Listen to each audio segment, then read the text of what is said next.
waxaan ku bilaabi doonaa abaalmarinta Ballon d'Or iyo liiska musharaxiinta oo la soo saaray sanadkan xiise gaar ah ay leedahay kooxihii waaweynaa qaaradda Yurub Champions League kooxda ku guuleystay Real Madrid. Ballon d'Or ciyaartooyda la soo saaray ayaan fiirin doonaa oo magacyada ugu waaweyn laga soo saaray iyadoo la soo saaray liiska musharaxiinta abaalmarinta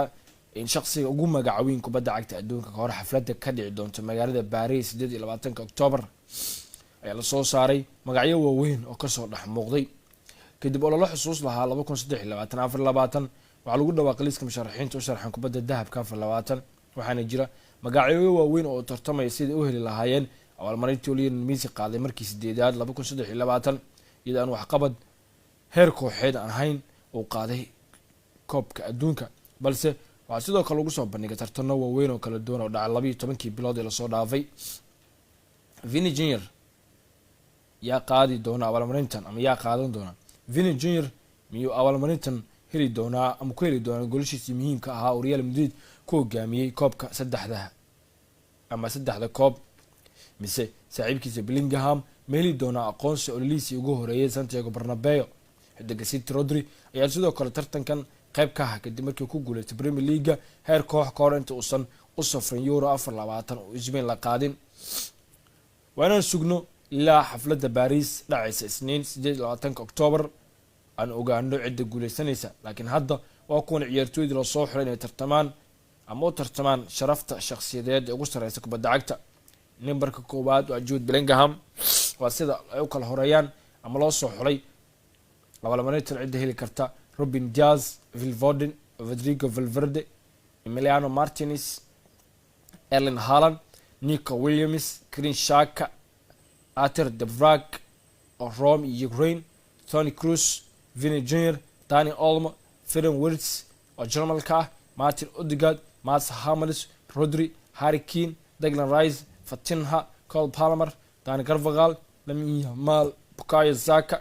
Hakan Hankanoglu, William Saliba, Kylian Mbappe oo Real ah, Lautaro Martinez Inter Milan hogaamiyada, Adama Lugman laacibkii Atlanta, Anthony Rudiger xidiga Real Madrid iyo Alexander Grimaldo daafac dambeedka bidix ee Bayer Leverkusen. magacyadaas waaweyn waa kuwa u sharaxan abaalmarinta Ballon d'Or waana ciyaartooy qayb ka ah kuwooda ugu muhiimsan ee la soo qaatay bandhigii wanaagsanaa ee ka soo sameeyeen tartamada kala duwan. hadduu liiska sidaa yahay waxaa leeyahay ololaha Ingiriiska laacibkeeda Jude Bellingham bandhigiisii wanaagsanaa uu soo qaatay ma yahay mid abaalmarintan u qalma. xidiga Ingiriiska ayaa wuxuu ku dhamaaday ololihiisii Euro si niyad jab leh laakiin wuxuu u baahan yahay leeyahay in loo aqoonsado xilli ciyaareed taariikhi ah kadib 16 sano oo si dhib yar gacanta ugu hayaan tartanka abaalmarintan taa oo ka dhigtay mucjiso weyn. Ronaldo iyo Messi midkoodna weligood kuma guuleysan doonaan Ballon d'Or mar kale. sanadkii la soo dhaafay waxay ka dhigneed inuu soo dhamaaday loolankii Messi Ronaldo isagoo Messi ku guuleystay koob adduun 2022 oo ku mutaystay dhadhanka ugu dambeeya abaalmarinta shakhsiga ugu weyn. 24 waxaan geli doonaa adduun cusub oo geesinimo leh iyadoo koox yar safka hore ay kaga soo ama safka hore ay saf ugu jiraan inay ku guuleystaan Ballon d'Or-koodii ugu horeeyay abid.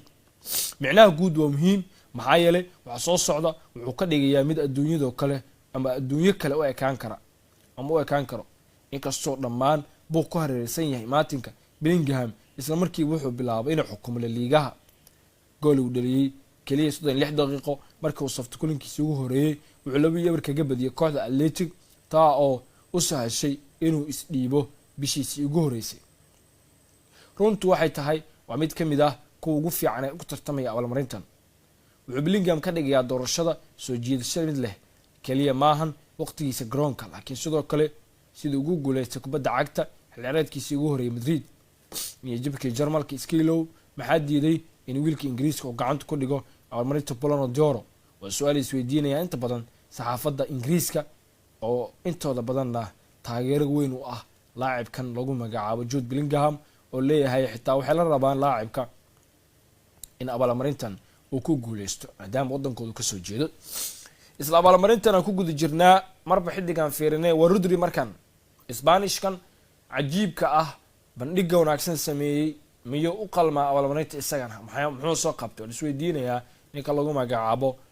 Rodri ama Rodrigo qofba sida uu yaqaano laacibkan qadka dhexe kooxda Manchester City Isbaanishkan maskax iyo dubdhaxaad ayuu ahaa gulihii kooxdiisa wadankiisa xilaareedka hore waxaa loo baahan yahay in la qiro doorka cajiibka oo ka ciyaaray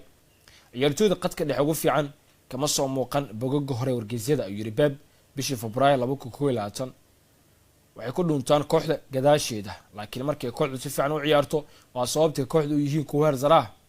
tababaraha City wuxuu la jeedaa Rodri ka waqtigaasi ku jira kaliya hal xilli iyo bar xigashooyinkaasi ayaa yimid waxyar kadib xilli City mucjisooyin ay dhigtay kuwa oo ku ciilay Liverpool tartanka horyaalka xitaa Arsenal ay rajabeel ku rideen Guardiola wuxuu qiimeeyay shaqadiisa laakiin waqtigaasi saameyntu ku lahaa Isbaanishka City ayaa la yareeyay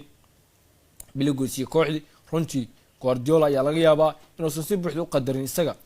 u tagay Rodri kursiga kaadka kulanka finaalka Championska Chelsea ololihii 2021 laakiin si degdeg ah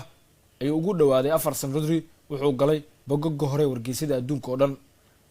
waxaa laga yaabaa inuu soo helin amaan la mid ah asxaabtiisa kooxda si Erling Haaland Phil Foden laakiin saameyntu ku leeyahay City Spain ayaa hadda si caalami ah loo mahdiyay isagu ma qirayo gadaashiisa kooxda ama isagu ma qariyo gadaashiisa kooxda wuxuu safka hore kaga jira kooxdii wadankiisa waxaana xilciyaareedkii hore kula guuleystay laba kamid ah abaalmarinada ugu caansan kubadda cagta horyaalka Premier League oo City la qaaday iyo koobka Euro Spain hadda waqtigii uu heli lahaa aqoonsiga dhabta ah oo u qalman ku guuleysto abaalmarinta Ballon d'Or xidiga caanka ah ee Rodri waa mid kale oo cajiib ah laacibkan abaalmarintana dagaal adag ayuu u gal leeyahay ama u gali doonaa inuu ku guuleysto inkastoo ciyaartooy badan ay ka soo horeeyaan sida la sheegay safkaasi 20 sano ugu dambeysay markii ugu horeysay labadooda la waayo xidigahan in la waayo waxay ka dhigan tahay wax mucjiso ah Ronaldo Messi ayaa kaga dambeeyay garoomada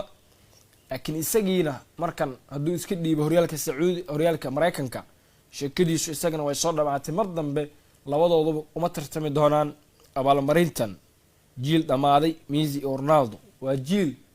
sheekadiisu ay soo dhamaatay majalada France Football markay soo saartay liiska oo laga waayay labada nin waxay noqotay wax dadka qaar ay filayeen qaarkoodna la yaab ku noqoto markii ugu horeysay muddo 3 sano ah laba xidig laga dhaxwaayo xidigaha u tartami doona abaalmarintan markii ugu horeysay tan iyo sanadkii 2003 xidigaha Messi Ronaldo ayaa ka maqan liiska xidigaha u tartami doona abaalmarintan labada xidig way ka tageen horyaalada Yurub iyadoo midba oo ka ciyaaro horyaalo kala duwan sida Sacuudi Carabiya iyo horyaalka xiisaha badan ama horyaalka dalka Mareykanka marka sheekooyinkooda sida ay ku soo dhamaatay xidigaasi isaga tagay kooxii ay qaybta ka ahaayeen ama ay u ciyaarayeen